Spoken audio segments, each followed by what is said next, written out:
Pan-African.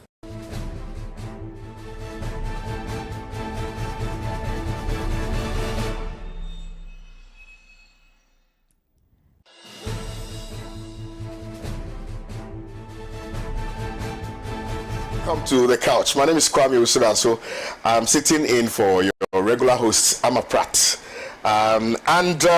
Tonight's edition on the couch, we are going to review last year. And so there are several matters which happened last year, and I'm sure you are well aware of all the relevant matters, all the matters which heralded the news. And certainly we are going to be discussing all those matters here on Pan-African television. I'm super excited to be on your screens this evening, and I do hope that you're going to sit comfortably in your couches. You're going to get some nice coffee or some nice Milo or tea, and you're going to join the conversation. Let me quickly introduce my guests for tonight's discussion, and I'll go for a quick commercial break. Upon return, we're going to be delving deeper into the substantive matters that we have tabled for our conversation this evening. I'm excited to have been joined in the studios by Na Atwe Niope, who is a communications expert or specialist. Good evening. Good evening, Kwame. How are you? Well. I'm well, and I'm happy to have you. I'm more pleased to have you. Likewise. Join the couch family. The feeling is mutual. In fact, the couch is a family, which you are originally a part of. And so we are happy to have you as part of our family. And a happy new year to you. Admittedly so. A happy new year as well. Larry Dogbe is the managing editor of the Herald newspaper. They've been heralding all the stories that we're going to be discussing this evening on the couch. Good evening, Larry. Good evening. You look good. Thank you. Yeah? And so do you. Thank you very much. I don't like jackets because I sweat a lot. Yeah, you said the weather is even bad. But you know, as lawyers, we can't appear before judges naked, so you have to wear a suit. You went to court today? Yes, I was in court today. Fortunately or unfortunately, so I have to. We're expecting Kojo Jansen to join us. Kojo Jansen is a broadcast journalist with Joy FM. And so if you just join us, you're watching the couch. Let me go for a quick commercial break. But before then, let me quickly introduce the topics. We're going to be discussing the issue relative to Galamsey, fight against Galamsey. Parliament's attempt to remove Finance Minister Cecilia Dapaah saga.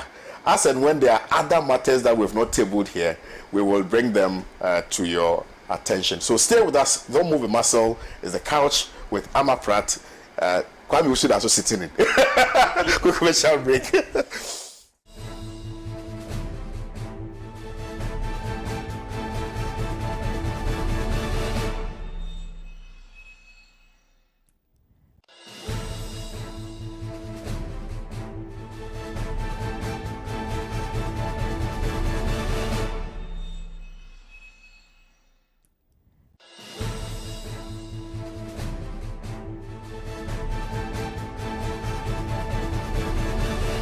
Back from that quick commercial break. If you just joined us, you're watching the couch with well, shall I say Kwame Usuda or Ama Pratt? Well, both.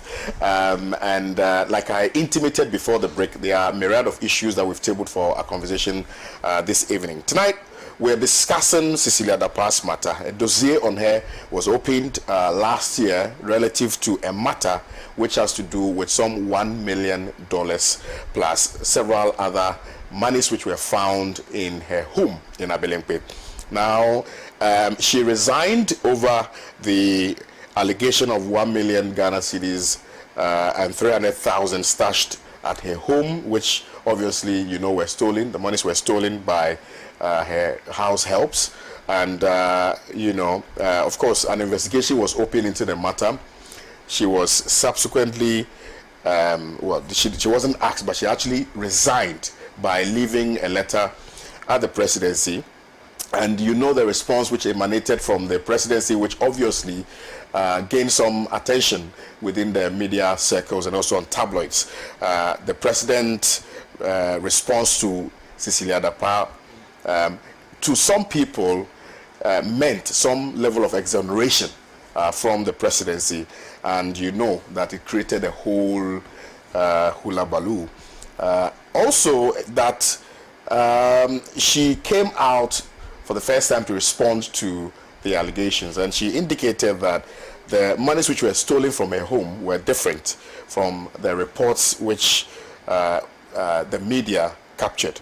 And so you know that that's also another issue which happened in relation to the stolen $1 million. Subsequent to that, Joyce Bawuah-Muktari also found the need to question Akufo-Addo's commitment to fighting corruption, because in her estimation, by exonerating Cecilia Dapaah, according to Joyce Bawuah-Muktari, meant that the president was actually endorsing corruption. And this was also a matter which was discussed quite vehemently within the media space and other tabloids. And then you do know that the OSP, in relation to this matter, or relative to this matter, also received over 200 reports to probe Cecilia Dapaah, and the back and forth of freezing her account and freezing the account and all the other ancillary matters, you know, flowing from this particular matter are the issues that we're going to be discussing. And again, let me quickly start the conversation with my brother Larry. Larry, let's go to last year and Cecilia Dapaah matter. First of all, when you heard of the news, what was running through your mind? I'm sure because you manage one of the biggest newspapers in Ghana, I'm sure the story came to you even before it came to some of us. What thoughts went through your mind when you saw that when you saw that story? Thank you, and good evening to our viewers. My first, let's say thought was that how many other ministers or government appointees are keeping such monies at home? Okay, and what is the source? Because ordinarily, I mean, at your level or at her level, one expected that she will keep a bank account at most. Okay, so whatever comes to her by way of, let's say, her hard work, by way of gifts, by way of deals, maybe outside her normal, ministerial or political whatever duties or assignments, she will take it to the bank.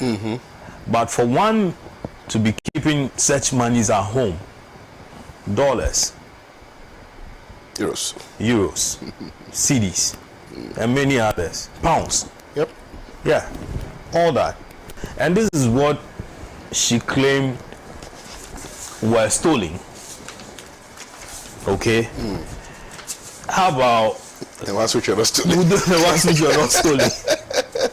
And mind you, look at when the house helps and all those other guys were arrested, the boyfriends of the house help, the father of the house help, back and forth. And some of the monies have been spent on buildings, renting shops, buying cars, and all manner of stuff. Now, so you ask yourself, hey, where is this money coming from? Why would the minister keep such amounts of money at home?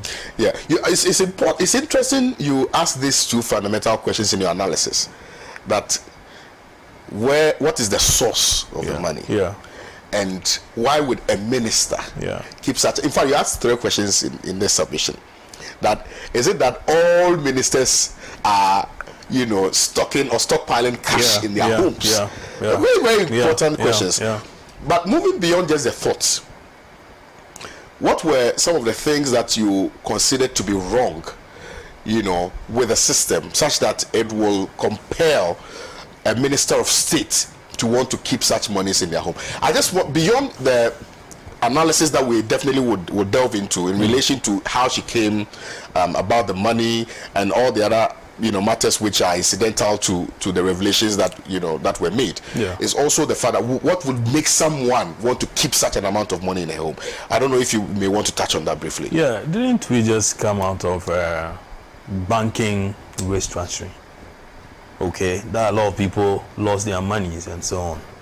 So you had, let's say, a amount of money, let's say 500 Ghana cedis in your account. And by the time the restructuring or whatever it was over, they said, oh, we can only give you 50 pesos. at that point, everybody, got jittery. When you are holding money and you want to take it to the bank. The bank, yeah. Okay. But if you are keeping, let's say, 200,000 Ghana cedis on you, let's say at home, that is no news. To some people, maybe to our level is no news. But 1 million plus, 300,000 euros. And I think, did we get the amount of pounds that she was I giving? need to check, yes, but and then the CDs. No, we only have the euros. But yes, we had some CDs, we had some pounds and things this like minus what was discovered in her accounts. Absolutely. Yeah, by the OSP and other things and so on. But so you ask yourself, how did we get here? But the question then becomes that, and now I'll come to you very briefly, but the question then becomes, this is a woman who has worked within the public space for a long time. She's never been heard or been seen to have been involved in any act of corruption. Yeah. For us to conclude that, this is somebody who has stolen money from the state, or somebody who has been involved in some shady deals, for which reason she has this much money in her home. Yeah. So at the time, I was thinking that why are we crucifying her? Because if someone decides that I'm not going to use the bank, I want to keep my money in my house, why should that be a big deal? The big deal here is this, where Paula Dumotu walks in and says, do you know something? The money belongs to the late brother, whom we got to know was a shoemaker. Okay?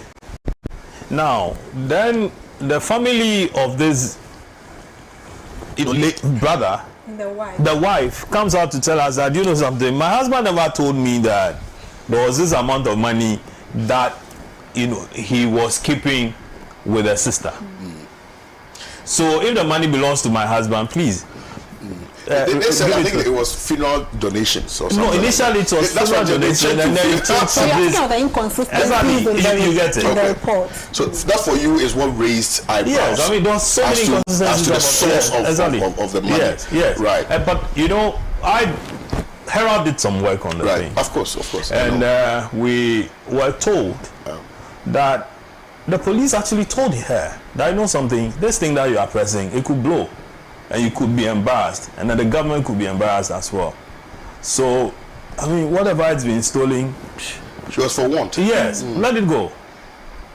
She said no, and these are her words. Misika, mukojis mami. I heard this from a very, very, very, very reliable source. I can't mention certain names. But let's look at how the matter was handled. When it became public, and this one I'm starting with you, Nache, that her sort of how she conducted herself when the story broke, and the time it took for her to put in her resignation, the response from Nana Addo Dankwa Akufo-Addo to that resignation letter. And thereafter, all the other, matters or tangential matters, of course, which are relevant to, that resignation, ought to also be looked at. So first of all, I just want us to respectfully touch on how she handled the matter. The letter that she wrote to Akufo-Addo, the response from another Akufo-Addo, the tone, and we're all communication people, so the tone of the message, etc. What inclination did you glean from that first of all, the resignation and the response from the presidency? Very well. Let me say that sorry, Cecilia Dapa is a rare breed of politician that I've never heard since I became politically conscious of any scandal that has gone against her. And so hearing that, I was so I was unpleasantly surprised that if there will be any news at all about her, not monies of such volumes and in such currencies. And let me say that when I heard her resignation, I applauded her, because that is not typical of the Ghanaian politician. The Ghanaian politician will cling on to power even at the peril of their integrity, at the peril of their image, and what have you. And so for me, the days it took, I mean, so quick. Somehow would think that, well, she made herself dragged on social media and in the court of public opinion before she resigned. But I think that her resignation came very, very quick. And for that, I applaud her. Let me say that, well, her letter was well toned, of course. She says that she wants to offer herself to investigations and to make sure that she comes out clean, what have you. That's for that reason she wants to resign. That wasn't written by her. I'm sure you heard. Yes, we heard that claim because people actually started comparing signatures. Exactly. That for all the releases that came from the purported minister's office, they had different signatures. One was C, Dapa, one was Dapa C, and all that. Whether it was CE or CECI, I mean, all that came up. And in the response of the president, well, at the beginning wished her well, okay, so go through the investigations, but to end that, you knew that she would come out clean. He specifically, I remember, he said, I have no doubt about your integrity. And that, of course, and that you'd be exonerated, what have you. Yeah. For me, it actually confirms a certain, not to say a tag, but a certain life the president lives as being clearing his appointees. You could have just allowed her to go. You could have just told her that, of course, follow due process and cooperate with the institutions in the investigations, without adding that I have no doubt that you come out clean. It wasn't in the place of the president to state whether or not Isliadapa will come out clean.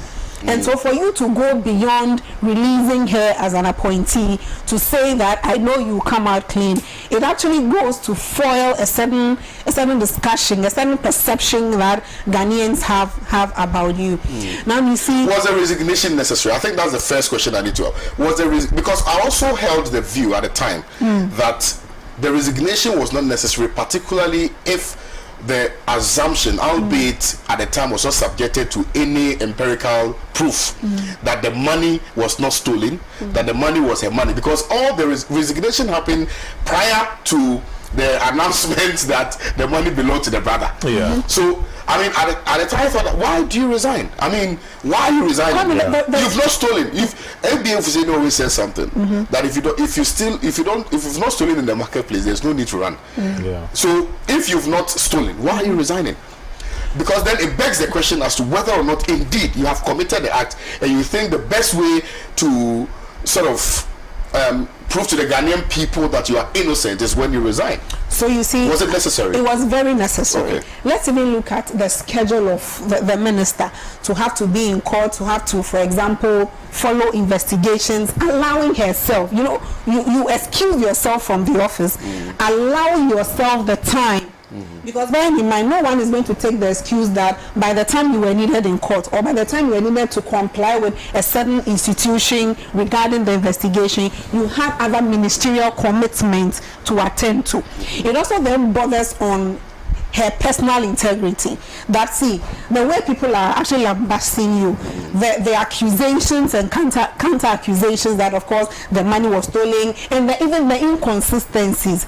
It wasn't a good reportage about a minister, and a very honorable one at that. So for me, I think that the resignation was the best decision ever. It takes really nothing away from her. Resignation takes nothing away from her. I think that it gives her the space to follow due process. Once she resigned, the public uproar, the anger in the system reduced. If you so remember, there was anger in the system about the money until her resignation letter came. But see, there was no direct correlation between her work and the money. And that fact might be established. No, in the beginning, there was no, because there's no evidence. As we speak today, there's even still no evidence but then that the monies that she kept in her home are monies which were made by reason of the office that she occupies. But what we also know about the minister, of course, in the media space, is that she's been a minister, and that's what work that communicators of the NPP came up with the fact that the money was from her cosmetic business and what have you. You see, what we have known about the minister is that, she's a minister, and so there is really a correlation between what you earn as a minister and the amount of money that we found in your home. If per the salaries that you earn as a minister, you are not supposed to pay the salaries that you earn. You cannot acquire such money. The earlier you resign, the better. No, but so invariably we are saying that if someone is a minister and the person, bear in mind, look at her age. She's not a young woman. She didn't just start politics. She's somebody who has been a politician for long.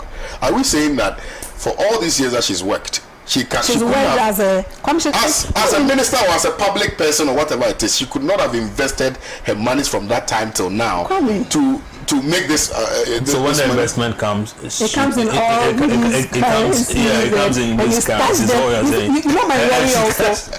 You know my worry. And for her government that preaches a cashless economy, and then you as a member of that government not believing the very cashless economy that your own government is preaching.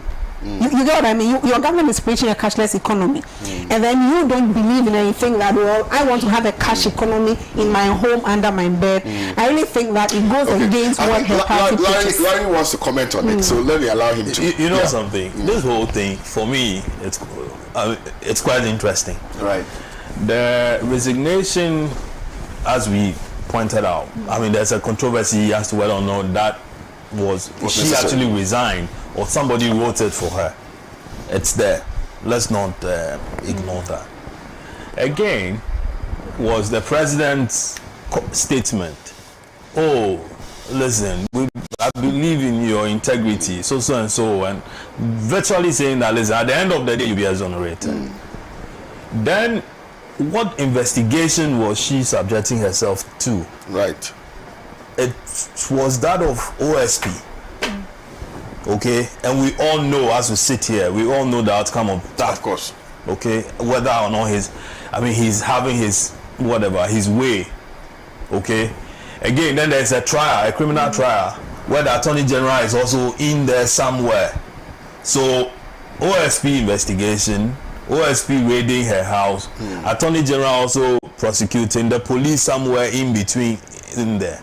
Now, what the president should have done was to have constituted, let's say, a committee of GRA people, audit people, and people who are of a certain caliber, to delve into all these claims of hers.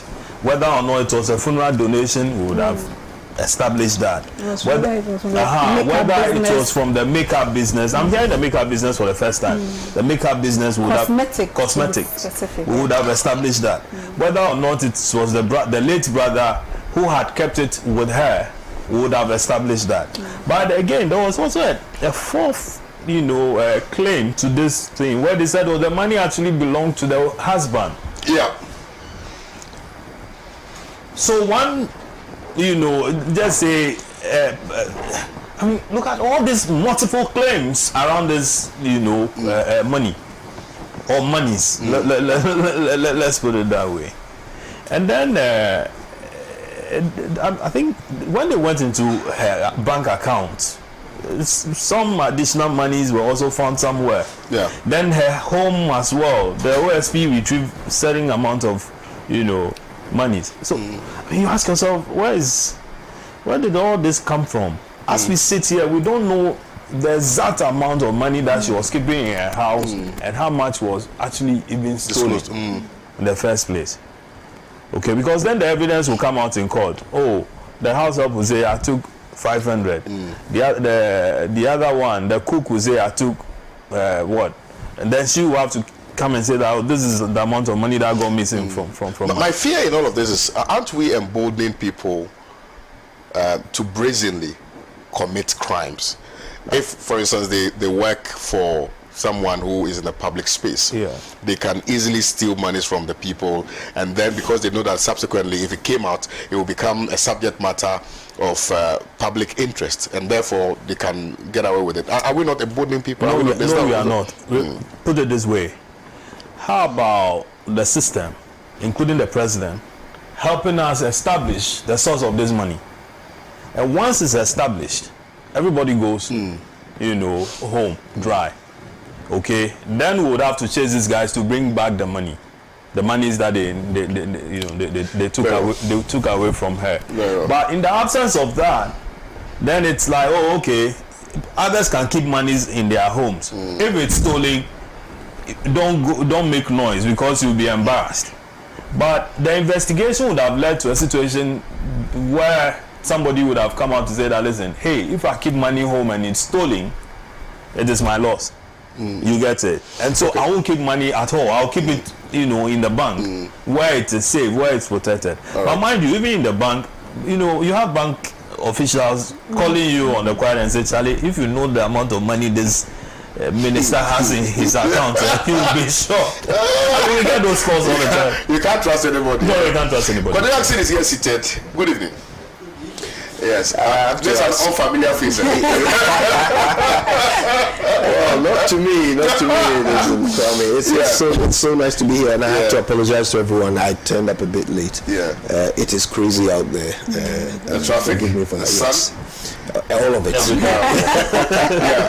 We're discussing Cecilia Dapa. Yes. And matters which arose in relation to the stolen $1 million, 300,000 euros, etc. The court matters, her resignation, the response from the presidency, and also, the opposition NDC and how, they jumped at the opportunity to express themselves quite freely. What do you make of the whole situation? I think we've extensively dealt with the genesis of it. I was of the view that, of course, he in his submission made some three crucial points. One is the source of the money.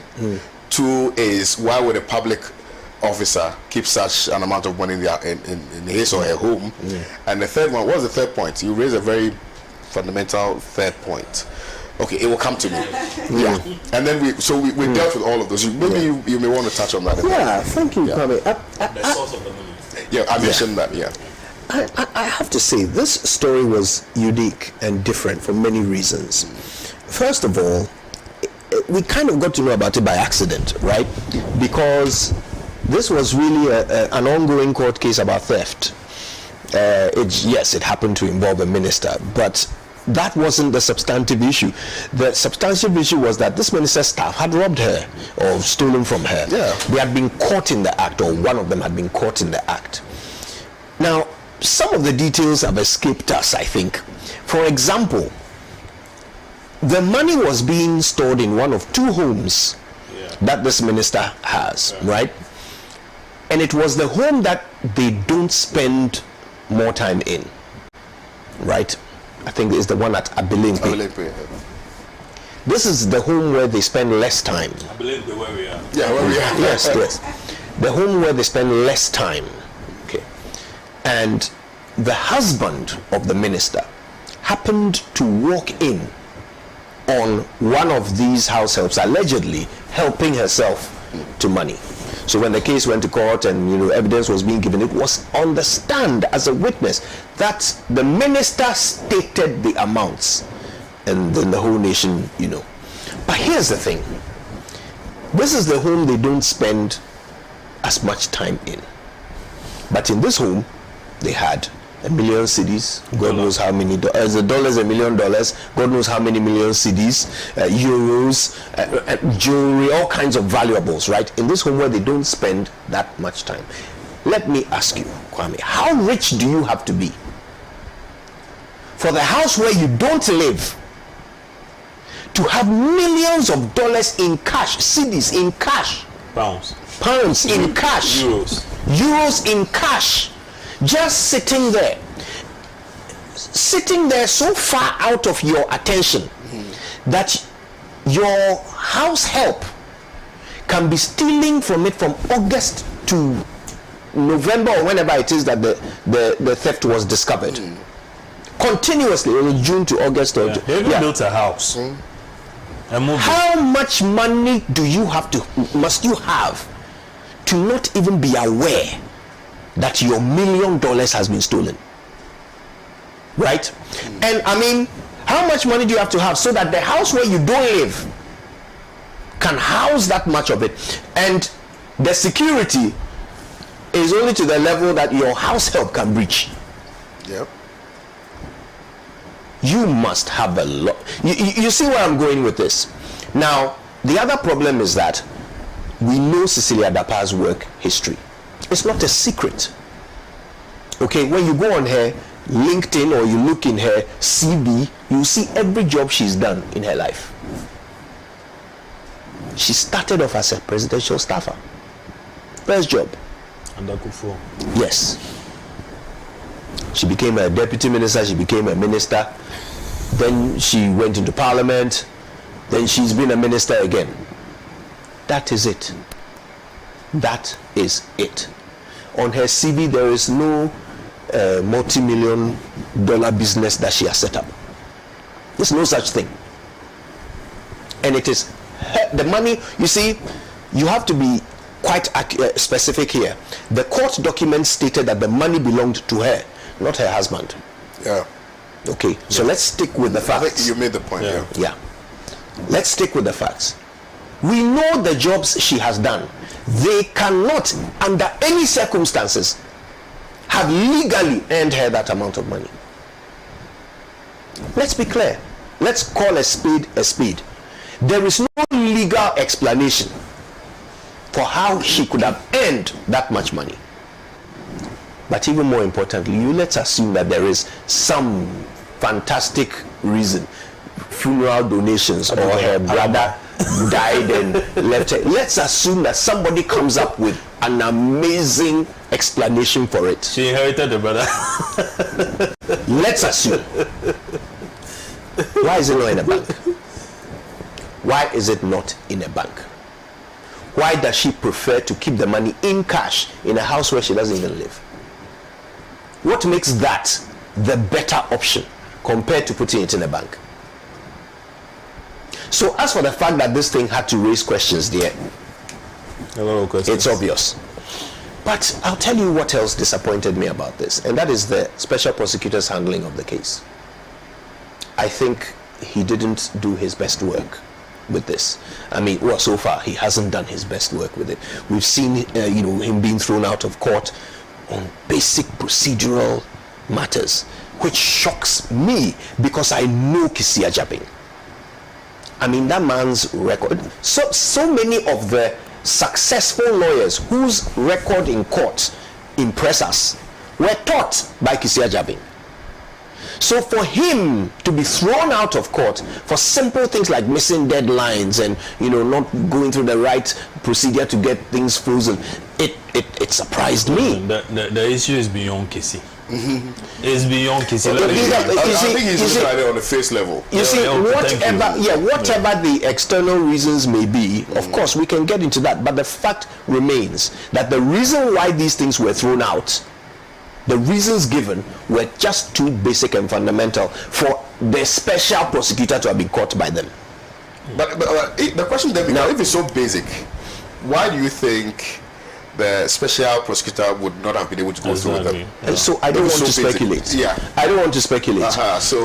Conspiracy theorists might have their own views on it. They might suggest that maybe someone was attempting to throw a case. But I don't want to impugn the reputation of somebody as fine as Kisia Jabing. Right. I have no reason to believe that he would do such a thing. So I remain shocked that he was caught by such, basic and fundamental things. But I'll tell you my biggest disappointment in the Cecilia Dapa case, and I'll end with this. The president. He is my biggest disappointment in all this. You are the appointing authority. Somebody has seen fit to step aside because scandal has now enshrouded her name. She doesn't want that scandal to touch you. So she says she's going to step aside. We have all seen people resigning in this country before. We've seen them. We've all seen acceptance letters from the presidency for people resigning. We've seen them. They are not a new invention. It's not like there was no format for them to follow. It's not like whoever wrote it. And I'll give the president benefit of the, maybe he didn't write it, but he signed it.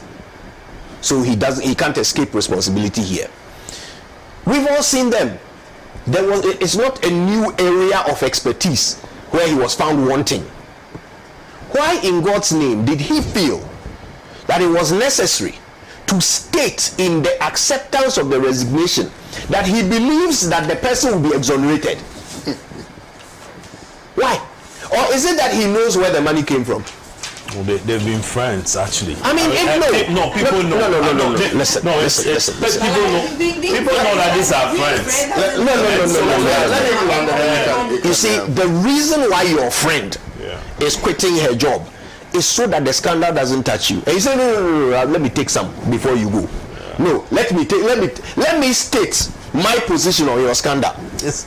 I mean, what kind of irresponsible communication is that? Because obviously, immediately you do that, you leave yourself open to all kinds of criticism. You are the president. You shouldn't be embroiled in this level of scandal. Cash in people's rooms for their house help to be stealing. House help matter. You are going to weigh in on it? Like, why? So I've got to say, my biggest disappointment was that final paragraph. You could have said whatever you want. You could have even wished her luck. I wish you the very best in your endeavors. Nothing wrong with that. But the minute you make that statement, you see there are implications. You are the president. You are the president. Once you make such a statement, the first problem is this: there are institutions that are answerable to you who are looking into it. Do you want these institutions to now make you a liar? No. Do the leaders of those institutions, can they make you a liar? Since you have said your expectation is that the woman will be exonerated, what else can these institutions now do? That was the biggest disappointment for me. But the matter continues in court. It will be interesting to see how it all unfolds. But it was my biggest disappointment this year. The NDC and the other opposition parties also dealt with this matter. I do remember that there was talk about Victoria Hammer, and the fact that when she even mentioned the thought of even having $1 million, led to her exit, and therefore there is no excuse for Cecilia Dapa to continue to be in office, and that that should also mean that she must be investigated and subsequently prosecuted if found culpable. So, do you think that NDC and the other, minority parties handled this matter in the manner that is supposed to be handled? Kwame, this is my view. I'm quite happy to be proved wrong. But it's my personal view here that the NDC, especially in this second term of NPP, I don't think they have maximized any of the scandals that have come along that would have helped them sway public opinion. I think they have allowed every single one of these things to just float off into the ether without them maximizing it. Look, you are right. This Victoria Hammer thing. Look at how John Mahama had to immediately distance himself from someone saying keke, that they intend to make money from being a deputy minister. Then the president accepts the resignation of a minister who has already been found with the money in her house, and he's saying that he knows she's going to be exonerated. And the NDC did what? NDC did what? People have hit the streets and marched over lesser things. What did the NPP do about the bus branding scandal? Yeah, it's a big deal. A bunch of buses, 3-point-something million cedis worth of bus branding. Look at what the NPP did in opposition over that thing. It was a major pillar of the number of points of grievance that people used to vote out the NDC government. NDC in opposition and let the thing just evaporate. We are all now sitting around and waiting to see what comes next. There are important governance issues to be highlighted here. which can be done without anybody touching the merits of the case. If you are worried about what's it called, contempt. There are important issues to be raised. These people should be picketing all over the place, letting us understand that there is a difference between this kind of governance and what they propose. But I'm sorry, they have let that opportunity float away. And they've done that with almost every scandal. Look, I'm sure we are doing a review of the year. We'll come up with many other scandals, and each time I'll demonstrate to you how the NDC failed to take advantage of it. Larry, you may want to touch on this one, because something that I wanted us to discuss. And I think Kojo has taken the wind out of our sail, because you remember before the start of the program, we were having a conversation, off the record conversation, about how the NDC as a political party is conducting itself in opposition. And clearly, the things which Kojo has stated, obviously, are the things that we also raise concerns about. So let me just allow you to touch briefly on that, and then we'll look at the other issues. Yeah. NDC communication doesn't look quite organized for me, if you ask me. Okay. Yeah. The communication goes beyond, something is thrown at you and then you pick it and then you also throw it back. No, it has to do with sitting back, strategizing, which point, would I want to advance and who is best to do that. Okay. So, and when you are in opposition, you need to do what I call the soul-winning kind of communication. You get it? What did Christ tell this guy? Was it Simon or somebody? Yeah, I don't know, but yeah. Where he said, follow me and I'll make you fishers of men. You get it? You need to go and fish for men into your fold for them to vote for you. You don't go combative. You need to win souls. And I agree with him. These are things that some of us have said many times over, that organize your people, strategize, advance points that will win souls for you. I was speaking to a friend of mine who said that he's surprised at the way NDC has handled the appointment of the new electoral commissioners. Yeah. And that if it were MPP, he said the NDC just made noise for about 9 months or 9 weeks or so, and that's it. Kwame, let me tell you something. The politics of this country has changed significantly. Yeah. In the 90s, during the Jerry era and so on, we saw how, the heat that was in the system. Okay? Where everybody and every tool and everything was being thrown at the president then. So his human rights record during the military era was brought to bear. His military record was also brought to bear. Obey before complain. And they tell you that, listen, that you can't practice that within a democratic space and all that. So there was so much heat. The media was on the man still every morning and so on. We all know that. But these days, people have become so friendly. You have politicians, you walk into a room and the MPP guy, the die-hard MPP guy is sitting next to the NDC guy, and they are eating. Okay, listen, from what I do, I get calls every now and then. But you don't have any friends in this town? Don't you know that Kojo is related to Kwame and that they are married from the same home? Why are you doing this? You get it? And I have had NDC people call me begging for MPP people. And I've had MPP people calling me to beg for NDC persons. To drop a story, obviously. What you drop or push?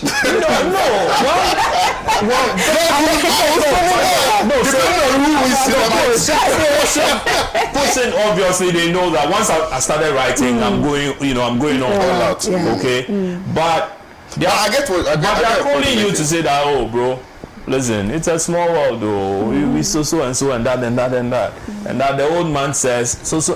Listen, it's something else. See, this Vicky thing you talked about. If you do recall, the Vicky's appointment, there was even an issue with her appointment in the first place. And you recall she went and read some, I think, a speech, and then she looked, I think she missed her. And looked quite disorganized and started throwing tantrums, in the presence of people. And so then they're like, how did Mahama appoint this girl in the first place? So, I mean, her role, or let's say her end was defined by that.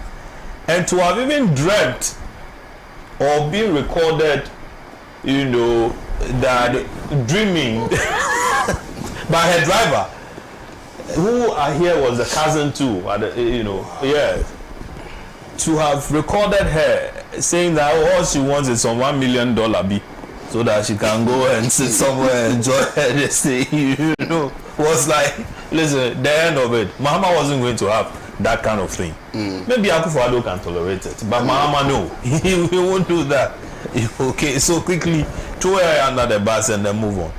But in the case of President Akufo-Addo, but even then, I think that the significance of my question must lead us to try to unravel perhaps the communication strategy of the MP of the NDC. Sorry, because Kojo makes the point that, you know, it is important that there's so much material in the system that can be used by the NDC for their benefit, but they are unable to do so. Listen, for the 8 years that we've been here, President Mahama himself hasn't been taking part in any demonstration. President Akufo-Addo has taken part in a lot of demonstrations before. There was one where Gabi was beating all that and so on. President Mahama, for the 8 years, we are going to end the 8 years, he hasn't taken part in one demonstration. No, there's been issues upon issues. The latest one we are grappling with is the VAT on ECG. Not a word. Do you understand? It's not a word. That's a big disappointment. And so President Mahama, he would have to even, push the people out. Engineer the thing, lead it. Okay? And as I said, you need to win souls. Christ was moving with his disciples, town from town, village to village, whining and dining with the people. That is the campaign that you need to, So on communication. Yes, on communication. So let me say that the poor performance of the NPP does not automatically make the NDC the alternative. Yeah. If that currently is the disposition or the preoccupation of the NDC, then I think the NDC might be losing the 2024 election in advance. Right. Very valid. Let me state, and then I'll build on what Kojo said, that for whatever scandal happens in this country, for example, electricity tariffs increment by whatever percentage, it is up to the NDC to strategize their communication in such a way that the ordinary Ghanaian knows how it affects him or her. Sometimes as ordinary Ghanaians, it's just, there's hardship in the system. But it be normal. But it be normal. But the thing is that, so for example, Siliadape's case, it be normal. We are not saying that. We are not saying that. Of course, she is guilty of any crime. But then to actually take advantage of it in communication, you have to let the ordinary Ghanaian know, for example, that if a minister, like Kojo was saying, that a house where you don't even stay has such an amount of money with workers that you are paying, just supervising over money and stealing them, and you can't even account for this and this and this is how it affects you, the ordinary Ghanaian. And for that reason, we in the NDC, when you vote us for, we will do this. Right? It's not saying that, and I'll hold my minister. There's even records that we've done X. You understand? In relation to you understand. You understand. But let's also admit, I think also that under Sami Jemfi, NDC communication has improved slightly. It hasn't. Yes, personally, but I've seen weird faces. So see. Oh no! I mean, yes. I've seen very weird. What I'm saying is that it has improved in terms of message, or in terms of branding, or in terms of packaging. What is it? Okay, so let me start. One. Anatumamento. Now, one, representation. You have many people in the NDC wanting to represent on platforms. For me, it wasn't like that. Personally, what I've observed, it wasn't like that in the past. Now, the other thing is that... If you say in the past, between which period and what period? Okay, so because we need to understand the past that you're referring to. Is it the past when they were in power, or the past... So the past was when they were in opposition, as compared to now. Yes. So I'm comparing the previous, for example, communication officer of the NDC to the current one. So for example, yes. Under Mills. Yes. Under Mills, when they were in power. Yes. Under Mills, it was better. No, not under Mills. So I'm comparing under, for example, Kufuor. and then I'm coming to compare, okay, under Mills and then under Mahama when they were still in power, and then having been in the opposition. I'm saying that it is more for me structured, even their representation. You don't have people, okay, so just having to get up and say that I'm going to this media station. It is communication having to come from the NDC Communication Bureau. So it's been like that. No, I don't think so. Oh, it's always been. So they always have.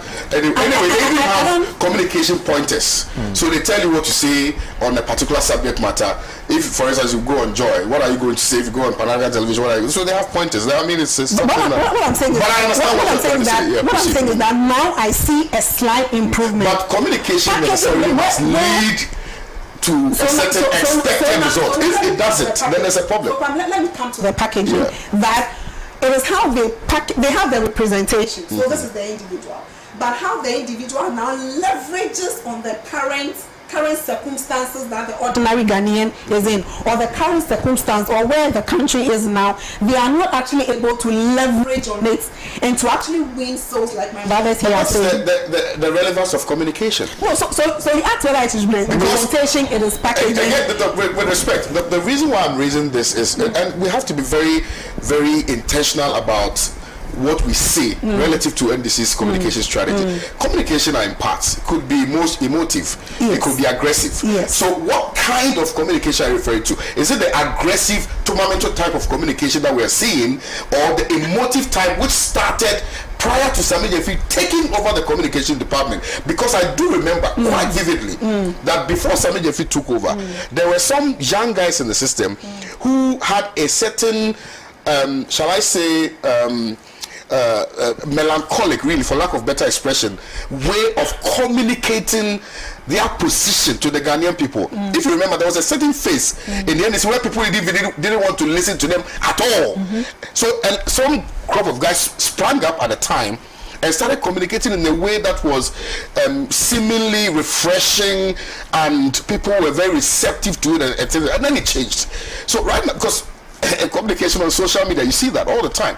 So what are you talking about? So Kwame, what are you asked whether it is packaging, whether it's representation. And I'm saying when it comes to representation, for example, I personally have seen an improvement. Okay. When it comes to the messaging, the NDC has not actually leveraged on the current happenings in the country to their advantage. Very well. Is my point well made? That's just what I'm saying. Well, could you? I will concede one thing. That there are certain bright sparks scattered amongst the NDC communication team.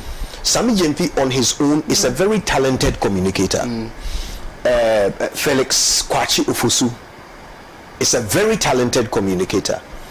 They are flag bearer himself. He has a talent for communication.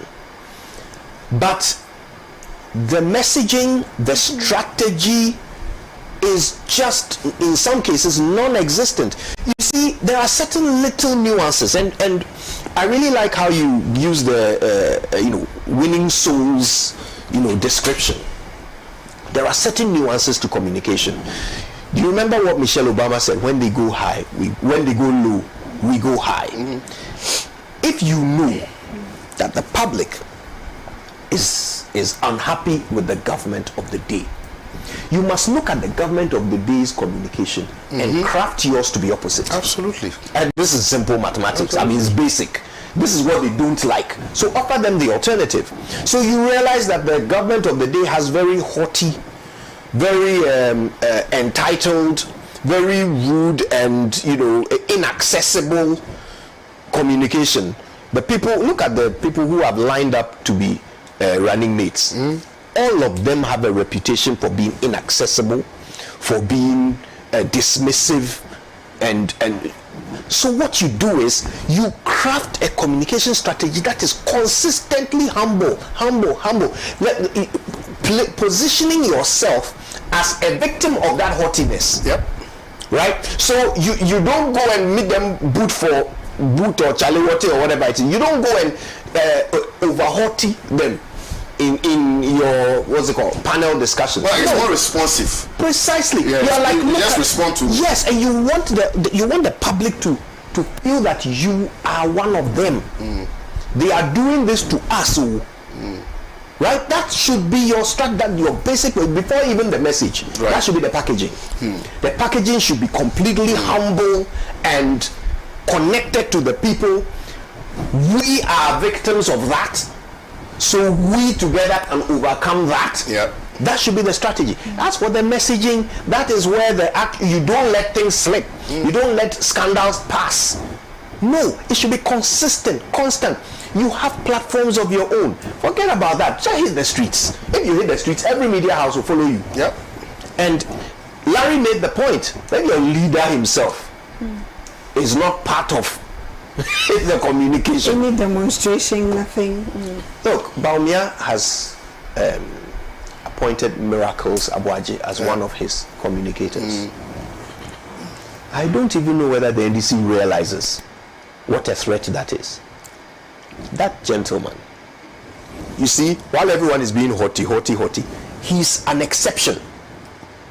So when people feel talked down to by the NPP, They go to him. thank you. Yeah. They send Miracles. He will make you feel like, oh, I understand why you feel this way. He will, if you look, let me give you as homework. Anytime you hear that man speaking, answering any question, this is the format. First, he will concede something. He will concede that, oh, you are right about this. Then he will ask a question. But what if that? Then he will spend the rest of the time Explaining the what if that. Let me go for a quick commercial break. You're still watching The Couch with Ama Pratt, who's there by Kwame Usunazu today. I'll be back shortly. Stay with us. Can we do? But the argument for the accused persons is that they have been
commercial break. You're still watching The Couch with me, Kwame Usunazu. So I am still in the studios with Kojo Yanks and Larry and Chair.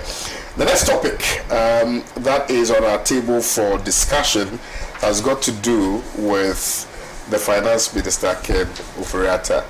And you recall that sometime last year there was an attempt to remove the Finance Minister. I think it was spearheaded by his own party people. And that is what we're going to be discussing Now, let me just read a bit of the story and then we'll delve into it. A majority of Ghana's ruling party parliamentarians on Tuesday asked the president to sack Finance Minister Kenneth Furata and his deputy in order to restore hope in the financial sector. Ghana is facing its worst economic crisis in a generation. Last week was the city currency's worst in 15 years, falling nearly 20% against the dollar, and consumer inflation hovering at a 21-year high of 37.2%, with nearly half of all government's revenue going towards interest payments. Concerns that Ghana might need to restructure its debt in order to secure a deal with IMF have further strained market confidence. Speaking on behalf of 80 of the 137 MPP members, and the Apiakubi said the members of parliament would not take part in any business of government and would boycott budget hearings until its demands are met. Parliament was set to be debating the 2023 budget, so it goes on and on and on. Could let me start with you? Okay. Yeah. This was a big deal last year for a number of reasons. First of all, it was historic in all senses of the word. In this our Fourth Republic, I don't even know about previous ones, but at least in this Fourth Republic, at no point in time has the majority in parliament gone against their president. Never. Their executive, let me even put it that way, because they were appealing to the president, but they were going against the executive. At no point have we seen such a mass rebellion against the executive, and for no less person than the finance minister. We've seen murmurings. I mean, when Secretary was finance minister, occasionally you hear murmurings, oh, we have to remove this guy, we have to, a few interested parties might, be bold enough to speak on air, but you will never see 80-something of them, the majority caucus, coming together to say, fire the guy, he has failed. That was historic for me.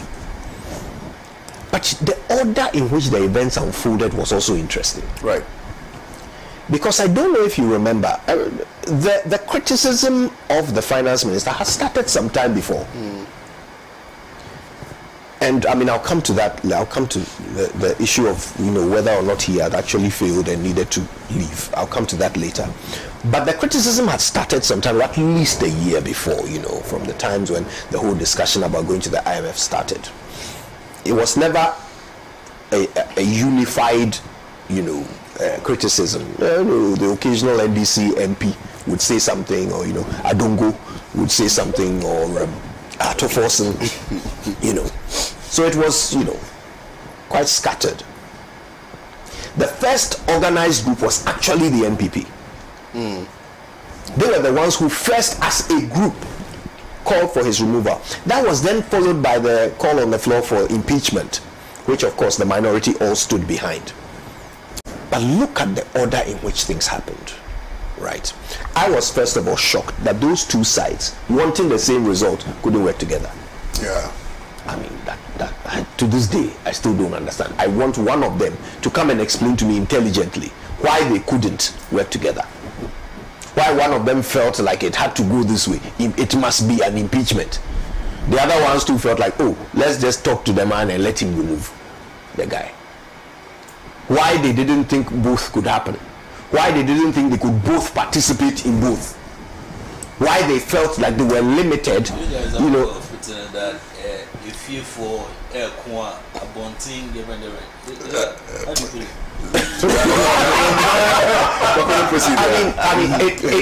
I would love to hear a logical explanation why those two sides couldn't work together. It baffles me. You wanted the same thing. If you wanted to have your chairs in parliament swapped, you would never have disagreed. If you wanted police escorts to be provided to you because you are afraid of armed robbers, you wouldn't have disagreed. If you had wanted your salaries to be increased or your benefits to be improved or anything at all, your cars to be given to you, you would never have disagreed. But this one, they shut the doors to the floor of the house and do the debates. Of course, I know, yeah. Exactly. Suddenly they are friends. Suddenly they eat together. But on this they couldn't agree, even though you had both announced that you want the same outcome. It's a joke that they couldn't work together. And you see, if even they won't explain to me, I'm nobody, they should explain to their constituents who they claimed they were doing this on behalf of. They claimed that it was the MPP caucus. They said they had spoken to their constituents. And the constituency, they don't want this finance minister anymore for reasons A, B, and C. So they came, gave press conference, and they gave the president ultimatum, blah, blah, blah, blah. President met with them. Then they came back and said the president says, after the IMF was staff level agreement, then we'll remove him. They didn't go back to the constituency. They agreed with the president without going back to check with these same constituents on whose behalf they claimed they were doing this. Now, eventually the NDC also had their abortive impeachment process, which resulted in naught. And the finance minister remains to this day quoting Old Testament, wearing white, and just tanking at a job that, to be perfectly honest, we should have known that he's not good at from the very beginning. Look, think about it. He's an investment banker. Who is an investment banker? An investment banker is somebody who takes your money and gambles with it. If he wins, he gets some. If he loses nothing. You lose everything.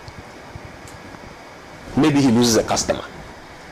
Right? That's it. That's an investment banker. And this is how Ken Ofori-Atta, that is his skill. That's his skill set.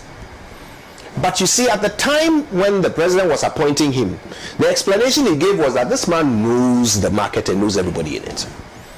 So when it comes to sourcing funding, he's the best guy. That was true. So when he came into office, what did he do? Kojo, this that was true reminded me of something, but no, it was true. So when he came into office, what did he do? He did nothing else except source funding, borrow money, borrow money, borrow money. And every time he did, the company that he founded got richer, while we became poorer. And he borrowed and borrowed. He treated us as a client. That's what he did. He treated Ghana as a client. He has never managed the economy. He has never done anything to boost economic activity. He just borrowed to pay bills, create new bills, borrow to pay them. That's it. That's his skill set. And he has done that diligently to our detriment. Do you know when he should have resigned? When he first said that we will not go to the IMF. For me, I don't think there is an easier matrix for calculating failure than when you say we will not do this, and then a month later you come and do it. I mean, that's failure. At that point, anybody, any self-respecting person who didn't have complete backing of a president who listens to no one would have quit. But with the complete backing, he felt no need to do so. In fact, he has a messiah complex where he thinks he's the one who is saving us. He says he's the father of the nation, and when the children can sometimes be unhappy with the father, but as a father, he's good. Basically, he was telling us that you can cry and cry and cry. I'm still your finance minister. You can go to hell. He didn't resign then. Then he came and said e-levy is going to give us $6 billion or whatever that amount was.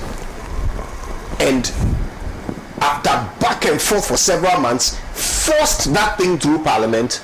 And then once it became law, within a few months, it became clear that his calculations must have been, I mean, my 13-year-old would have done better calculations than what he did. Why he thought that mobile money it has inelastic demand. I mean, if he understood the economy, he would never have thought that. Something that has not succeeded anywhere in the world. He felt that it will succeed here because he's Ken Ofori-Atta. It failed, and when it failed, he should have quit. Right. So, I mean, this is my last question to you. The only reason why he didn't quit, or perhaps the only reason why the 80 ministers at the time called for his head, was because he himself didn't find the need to quit.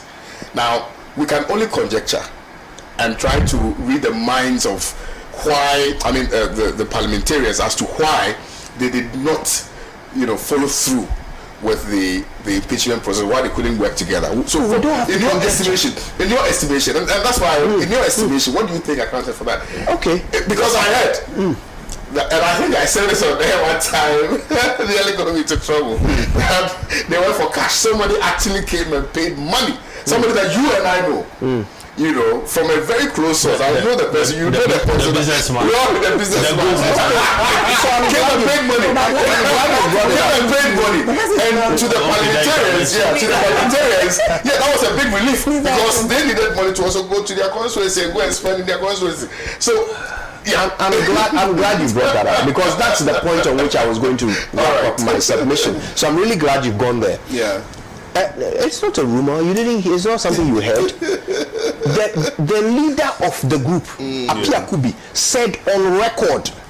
He was interviewed by my colleague Raymond Akwa on a show called Upfront. Yeah. He said on record that a wealthy businessman attempted to come and bribe them to stop them from pursuing their goal of removing the finance minister. And he claimed that that attempt to bribe them will not work. But they stopped pursuing their goal. So it is worked. Well, I mean, you can draw your own conclusions, but they stopped pursuing the goal. I'm coming to you. Yeah. I'm coming to find out the next person I'll come to. So let me come to you now. Proceed. But beyond the Apia Kubi, I think the majority leader also came out and confirmed that. Except that he also, as usual, didn't mention the name. Herald published. And we also didn't mention the name. Yeah, but we all know the person. But we all know the person. Sorry, I was just going to say that the fact that they didn't mention the name, for me, is the biggest disappointment. Absolutely, right? Because these are lawmakers. Yeah. They claim someone came and broke the law, but they are protecting the person. Yeah. To what end? No, why are you protecting someone who's a criminal? Listen, people. So Larius, You know something? Let me go back to please go back to Ken Oforiatta. I think the style of getting Ken out is where the problem is. You know why? They appeal to him to resign. They are begging him to resign. Begging him to resign. Oh, they appeal to the president. No, so you have to attack the president. Chief, sack the guy. And justify the reasons why you need to sack him. Or the need for him to sack him. But in the absence of that, you're telling the man to resign. He will never resign. So when that happens, because the heat is not on the president now feels free to walk in and starts begging for the man. You recall, just when the guys held up press conference and so on, I think a day later they met the president also inside the Jubilee House, and then shortly after that a picture came out of the president and then Ken, and I mean they were their body language was so obvious. Then he said, listen, let's allow him to just read the budget and go. I think there was a budget first, and then later the IMF thing came up. People kept saying that, listen, the guy's confidence, his integrity has been shattered. Mind you, we had earlier come from the Japan deal that got him to go and be in the UK or wherever US for almost half a year. Yeah. And you recall he was unwell too. Yeah, he was unwell. He had to come for his vetting and all manner of drama around all that and so on and so forth. So, I mean, that the call has all along been there. But then I think that these guys are not able to coordinate it very well because it is always an appeal to Ken. Ken resign. Ken resign. Ken resign. But if you go after the president, and then there are things you need to do. Listen, we are not going to approve of your budget. When you bring it, we will not even allow the man to come and even read it in the first place. So he walks in and all of us walk out. So he could only read it to the Speaker of Parliament. And if the Parliament is not well constituted, he can't read anything. And if the budget is not approved, it ends there. But the very moment you keep appealing to the man himself to resign, obviously he doesn't see a need to resign. He feels that he's the best you know, for this country. Atacha says he should resign. Yeah, he's not for his own peace. No. If you For the read, peace of this- if you watch, Yeah. or if you watch the interview or read whatever stories that have been made, the headline is a bit misleading. Again, the appeal is there. Oh, for his own peace, he Yes. should so and so and so. If he's seen the army of so and so that is built around him, he should resign and so on. Tell the president to fire the guy. Do you know why? See, the party is going for an election.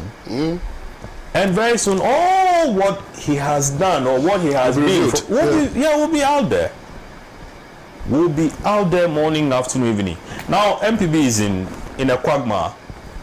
Was Baumia the economic head of the economic messiah, the economic head of the economic management team, or Ken was playing and his own game and not listening to any other person? And it's obvious now, from what Atacha said, that Ken was on his own and that Baumia became an adversary. That was in that the interview. I mean, it's a very big statement that the vice president, the head of the economic management team, was what how do you guys say it in law? Was an adversary to and here we are. A while ago I mentioned that VAT on power consumption,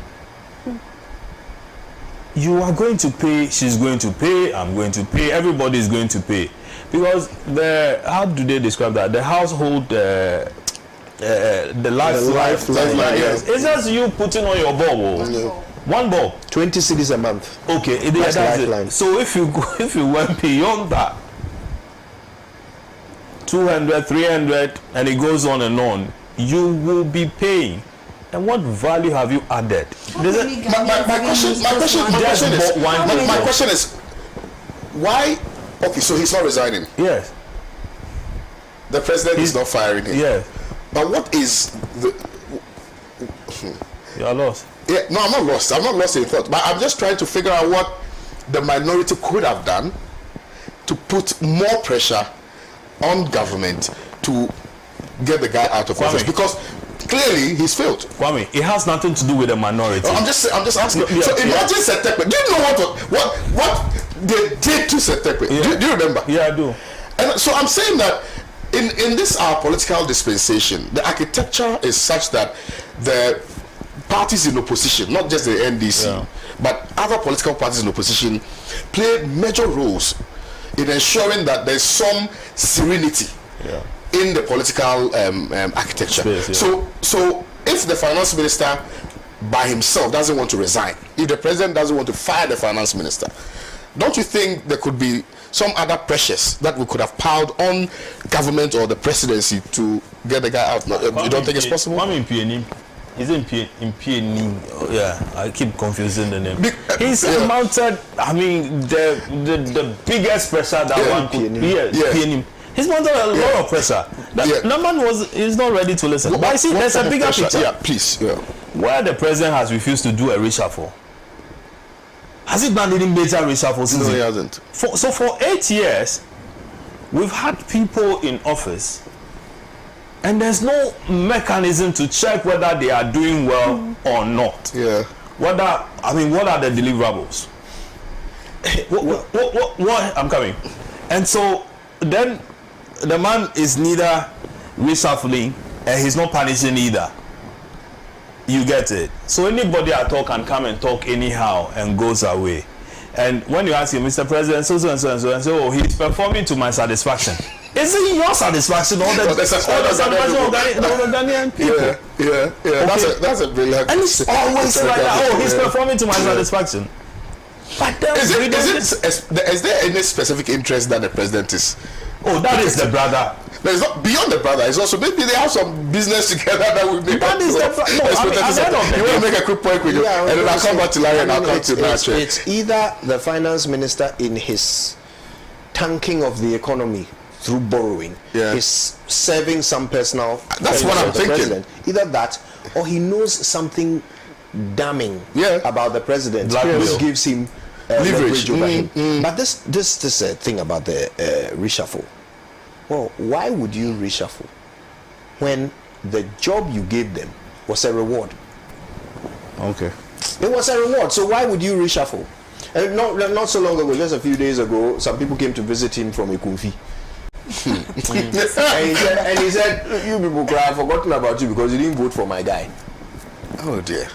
So I forgot about. So do you understand the state psyche. of mind of the president?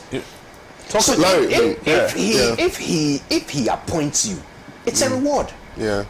Now if you've been given a reward, you want to be measured on how you enjoy your reward. No, there's no measurement. Just enjoy it. Yeah. The last time he promised to reward God with a cathedral. Promised on our behalf. So let me come to that. Yes.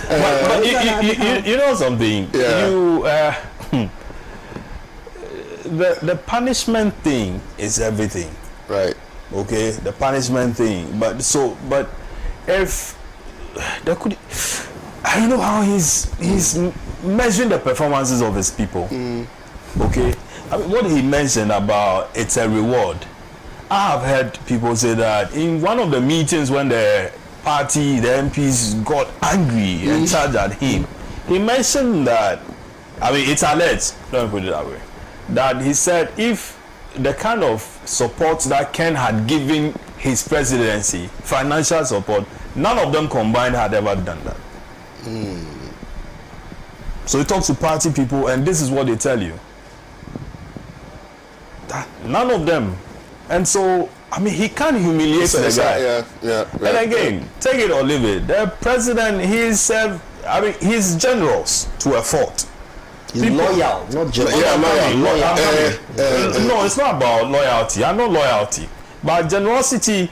I mean, now if the thing is in his mouth, and you tell him that, oh, Mr. President, I want what's in your mouth, he could open his mouth and give it to you, provided you are interested in, chewing it. That is your matter. Yeah. But then, so he has difficulty, getting rid of a man like that. He's rewarded him for whatever thing, and then the loyalty that he wants to talk about, also comes in here. But so once you've played a certain role in his life, you must be rewarded. You must be rewarded. So you have the benefits of Koyo's submission and Larry's submission. I'll keep mine short and simple. Very well. At a very personal level, I learned something from Ken Ofori-Atta. That stay the course at all costs. That keep your head above the water, even if you are. I mean, that's on a personal level. Let me say that. But I'm wondering why we are even surprised that Ken Ofori-Atta is here and will be here till the end of time of 2024. Of time. See, are we not in this country? And this family actually wants a certain reclaim to Ghana's history. Yeah. Right? And want to rewrite a certain history in a certain tangent. Now imagine how, like Kojo said, such a history will go against the fortunes, the history, and the image of their family. And so there was no way the president, no matter the magnitude of the fire that Larry is calling on the head of the president to fire Ken Ofori-Atta, I'm sure the president will sit for his head to burn with that fire than to actually fire Ken Ofori-Atta. And that's what personally I think.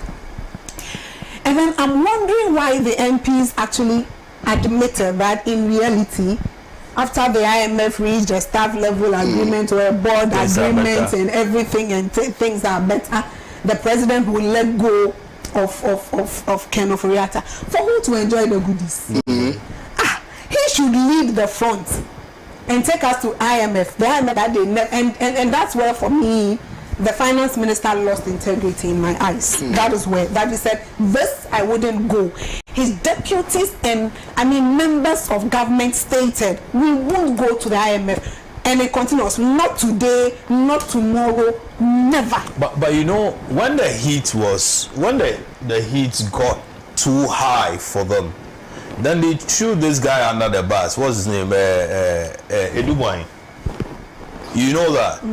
So apparently the Dubai video had been in the system many long ago, but then the thing got so warmed up and then they quickly had to throw that in. and then get rid of him to re-engineer the whole conversation. You see, and not to detail, but to top up to what Larry has said, I have seen something that this government does very well. Anytime there is an uproar in the system, something that Ghanaians are unhappy about, the next day there is an agenda that actually sways the public's attention from the very topic that we are angered about. And they've done it excellently. So now I don't know. So now you understand what I'm trying to tell you. So now you understand what I'm trying to tell you. I don't want to argue with you on that because right from, and it's not just recently. Right from 2016. They've done it excellently. Beautifully. Excellently. Their communication is organized. It's very organized. Excellent. They always set the agenda. And then you see your people following like zombies. So you see, I think that the finance minister would not leave because the president may think that, well, it's a bad legacy for our family, and then we need to protect a certain legacy at all costs. Now I'm wondering why we will talk about the failure of this economy and this finance minister without talking about the leader of the economic management team. And so for me, I was thinking that if the majority had wanted Ken Ofori-Atta out, but they knew what to do. You know, they knew what to do. But will Ken be living with the entire management team?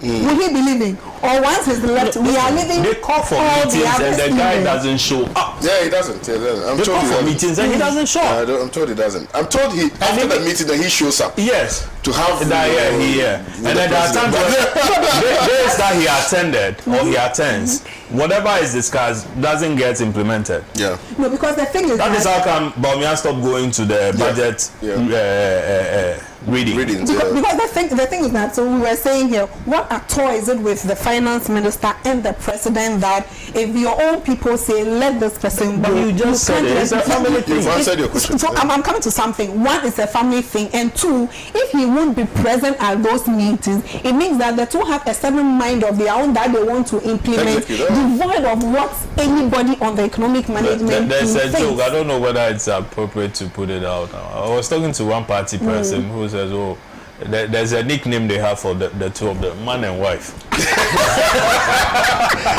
have yes,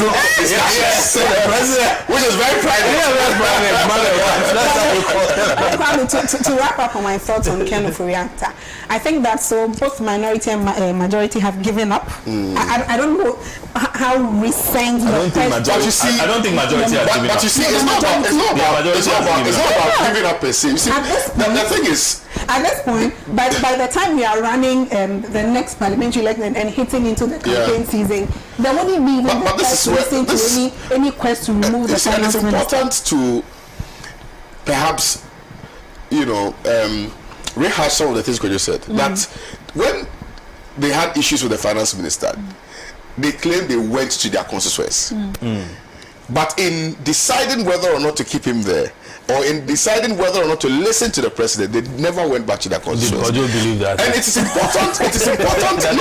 But whether or not he believes that is not really the matter here. The fact of using your constituents as a as the basis of making your statement is rather, to me, very, very significant.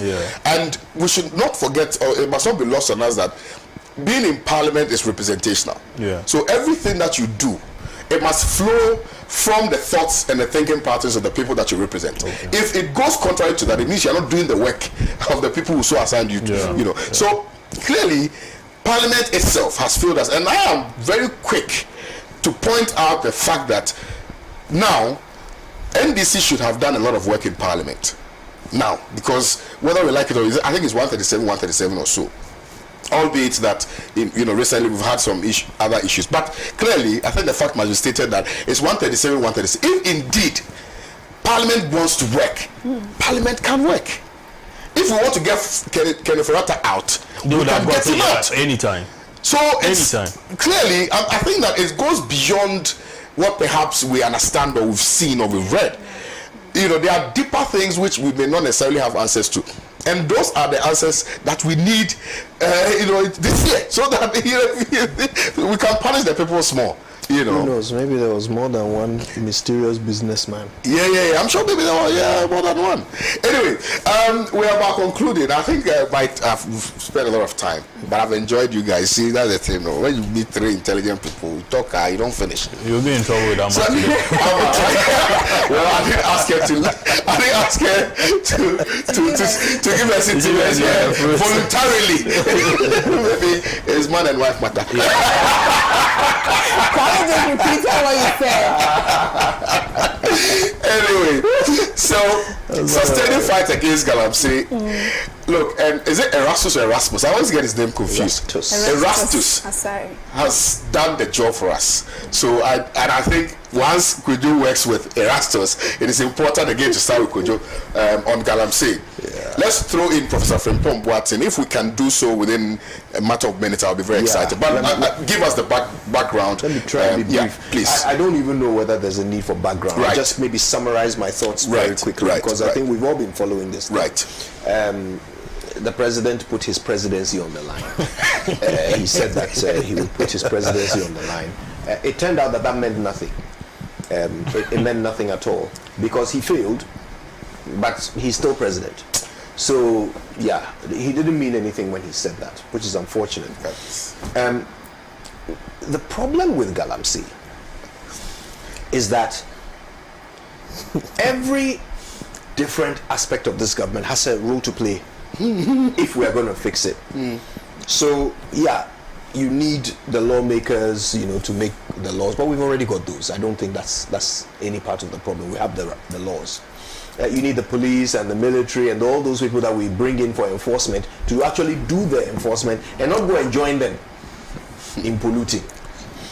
We need the ministry not to, bend the rules and permit some people to go and do illegal things in our forests and all of that. We need everybody to do that. We need the Attorney General to prosecute people. Now, I've noticed that the Attorney General has prosecuted some record numbers of people, but they are all the ones in the pits, right?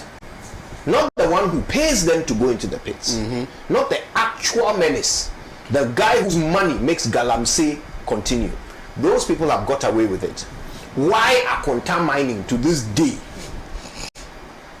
continues to be a going concern in this country baffles me. But I'll tell you one thing.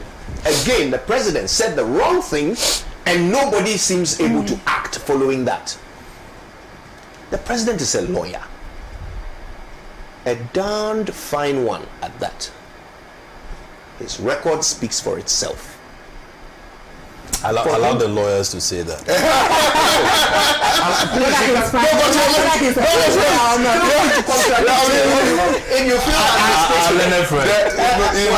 didn't call him my learned friend. In the law school, they say the law is regimented, so you cannot speak ill of a fellow lawyer who is even your senior. So let Kojo speak. Please, if you really think I'm wrong, feel free to say so. But his record, as far as we are concerned as Ghanaians, his record is a good one. That he has run a law firm and he has achieved things as a lawyer, a human rights lawyer for that matter. Who files the press? So at the very least, he understands the law. I mean, at the very least, that's his profession. A bird just whispered to me, the president versus the Chatu Chikata. So the Republic versus Chatu Chikata. Hey, Larry, this bird.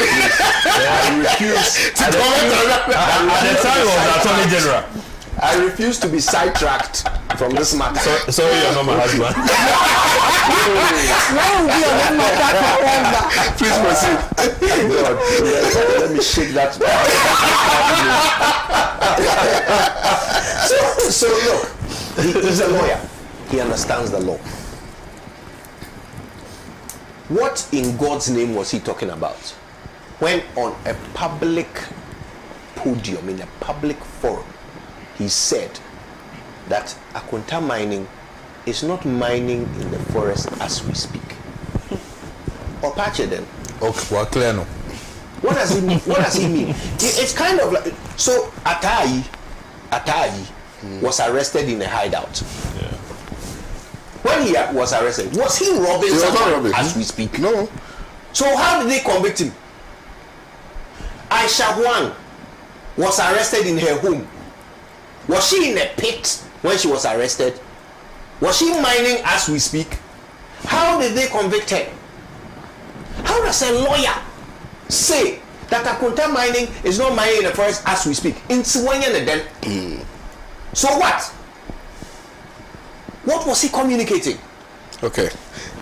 I've been prompted that we have 10 minutes. The failure is the president. Right. He has failed. He put his presidency on the line. He didn't mean it, so he's still president. Galamsey continues because he failed to stop it. Very well. Larry. Yeah. The president has failed in a lot of, aspects. Do we talk about corruption? Yeah. Where he said, listen, I am not corrupt. I will not be corrupt. And that, he made his own money before coming to office and so on. The history of this country, as far as his presidency is concerned, with corruption, is there for everybody to see. And appreciate. Very well. Thank you, Larry. So I think that those who are involved into Galamsey, the benefits they get outweighs the deprivation. So in their eyes, it's the benefit. The money. The money. They don't see the deprivation that they are causing. To add to what Kojo said, the president set out to put his presidency on the line and to reclaim as much land as possible. A helicopter. You see, I just want to know that since the fight against Galamsey, how much land has the presidency reclaimed? If he hasn't reclaimed, hasn't set out to, then I'm not the one to put in anybody's mouth that the president has failed in the fight against corruption. He simply has failed. But how much money has gone into it? You see, the opposition has also failed to take advantage of the opportunity. But you see, how much money has gone to remind them. Yes. The president doesn't punish. Maybe because he himself is at fault. You get it? But Professor Frimpong Boate's expose was quite revealing. But even Frimpong Boate's issue also has a new, a different dimension altogether. He is talking because he's no longer in that seat. If they had given him the ministerial appointment, I'm not sure that he was talking. On that note, thank you, Kodiakse. Thank you, Larry. Thank you, Nache. Look, I don't know. I was just sitting for So thank you very kindly for watching us this evening. My name is Kwame Osuna. So Ama will see you next time. Bye-bye.